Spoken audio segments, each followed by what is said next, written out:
블랙핑크 리사 사장님 역할에 대한 소감과 데이트 루머에 대한 입장 밝혀. 블랙핑크의 리사가 최근 미국 음악 매체 빌보드와의 인터뷰를 통해 다양한 주제에 대한 솔직한 생각을 전하며 큰 관심을 받고 있다. 인터뷰에서 리사는 블랙핑크의 2025년 컴백을 언급하면서도 월드 투어 계획에 대해서는 아는 바가 없다고 밝혔다. 이와 함께 리사는 개인 브랜드 라우드의 사장님 역할과 관련된 이야기, 그리고 자신의 솔로 활동에 대한 포부를 공유하며 팬들에게 새로운 모습을 선보였다. 라우드 설립과 솔로 활동에 대한 생각. 리사는 인터뷰에서 라우드를 설립하게 된 계기를 설명하며 블랙핑크 멤버들이 재계약을 고민하던 시기에 본격적으로 솔로 활동을 고려하게 되었다고 밝혔다. 블랙핑크는 우리의 삶의 일부이며 우리는 더 많은 것을 이루고 싶습니다.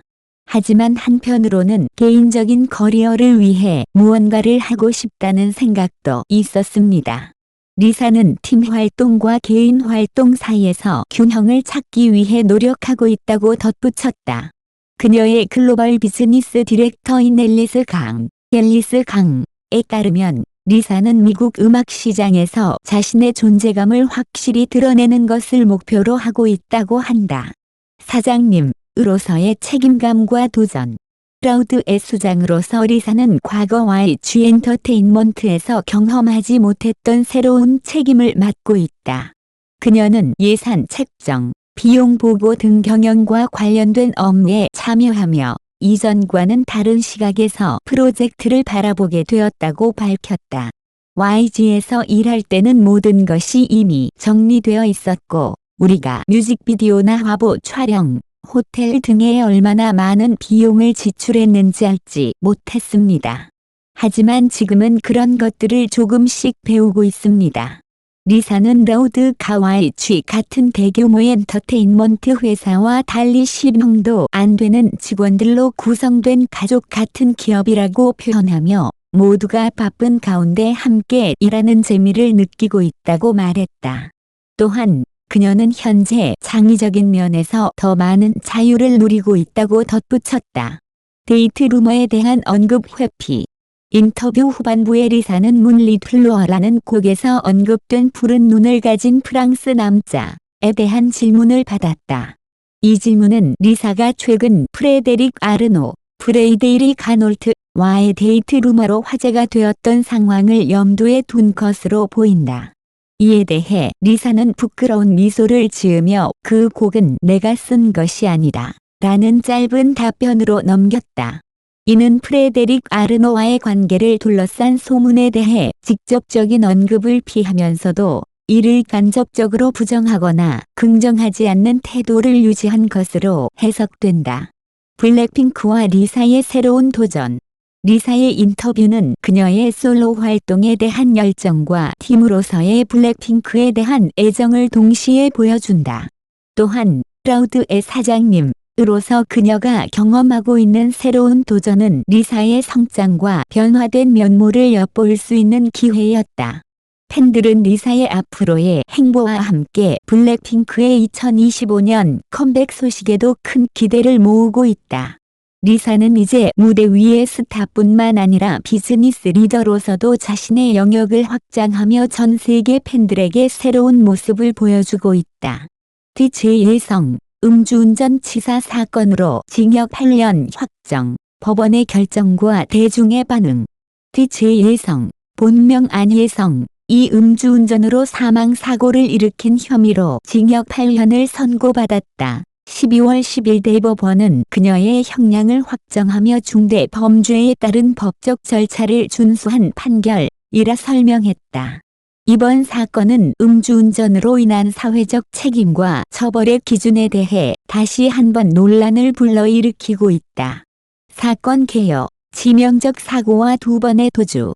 사건은 지난 2월 서울 강남구에서 발생했다. DJ-성은 당시 혈중 알코올 농도 0.21% 상태로 운전 중 50대 배달 노동자를 치어 숨지게 했다.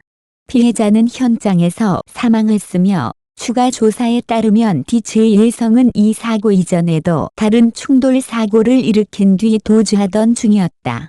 이 사건의 충격적인 점은 그녀가 사고 후에도 구조 조치를 취하지 않고 또다시 도주를 시도했다는 것이다. 당시 현장을 목격한 시민들의 신고로 체포되었고 이는 단순 음주운전을 넘어선 고의적이고 비윤리적인 행동으로 여겨졌다.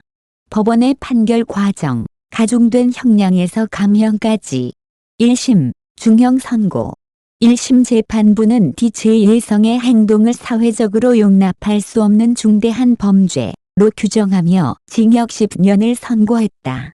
판사는 음주운전으로 사망사고를 일으킨 것도 중대한 범죄지만 사고 후 조치를 취하지 않고 도주를 시도한 점은 더욱 죄질이 나쁘다고 강조했다. 2심, 형량 감경. DJ일성과 검찰은 모두 1심 판결에 불복해 항소했다. 2심 재판부는 그녀가 반성의 뜻을 밝히고 피해자 가족과 합의를 이루었다는 점을 참작해 형량을 징역 8년으로 줄였다.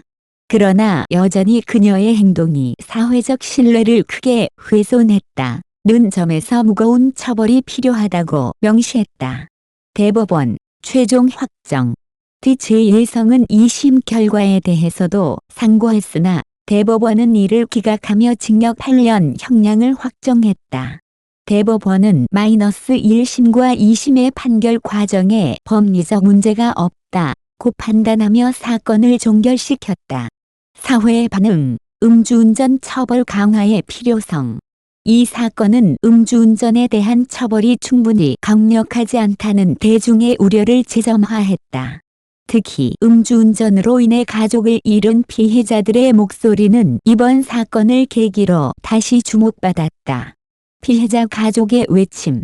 피해자의 유족은 음주운전 사고는 단순한 실수가 아니라 의도적인 폭력 행위라며 강력한 처벌을 요구했다. 피해자의 형은 언론 인터뷰에서 합의금으로 상처를 치유할 수 없다. 가해자가 진정으로 반성하고 죄값을 치르길 바란다. 고 말했다. 대중의 분노. 온라인 커뮤니티에서는 징역 8년은 너무 가볍다는 비판이 쏟아졌다. 한 네티즌은 음주운전으로 생명을 앗아간 사람이 몇 년 뒤 다시 사회로 돌아올 수 있다는 게 말이 되나라며 분노를 표현했다. 정치권의 반응.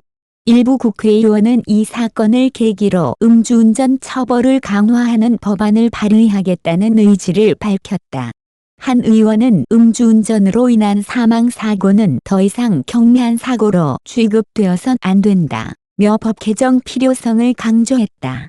심층 분석, 형량 논란과 음주운전 문제의 본질.